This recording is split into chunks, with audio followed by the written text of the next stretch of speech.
Okay, so this is the first bite that we took? Yes, but basically what we need to do is that we need to check the bite, and check the bite, what we call occlusion, okay?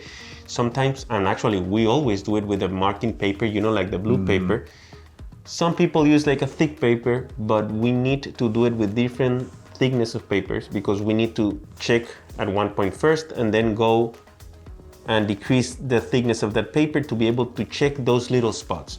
With those marks, we know where your teeth are touching, but we don't know how much pressure we have in each spot, okay? As I told you before, we may have a huge mark, but the pressure is not that much. And we have a little mark with a lot of pressure that may break the prosthesis or may break a tooth or whatever. So that's why it's very important to use this type of technology, because we can check and verify exactly where you have high pressure spots.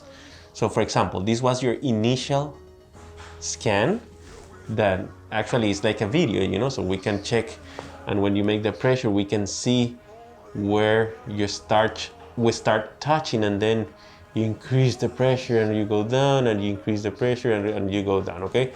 So with that, I'm going to match the marks I did with the paper.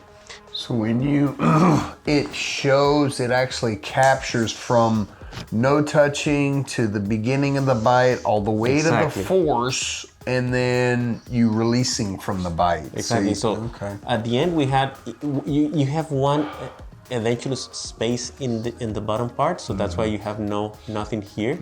So you have tooth in the back and then the rest. Okay, so all of them blue, green, bluish, you know. So that means we're good. So we're even.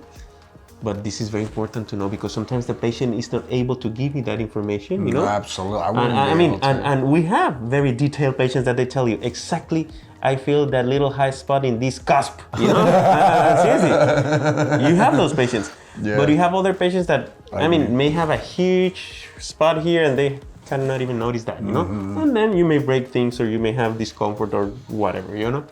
So that's why it's important. What's the difference here between left and right? Is the percentage of the movement goes towards this side, you see, 73%. I mean, we are not vertical chewers. We're not just like this, like alligators, you know? We make like this. So that's, yeah. Okay.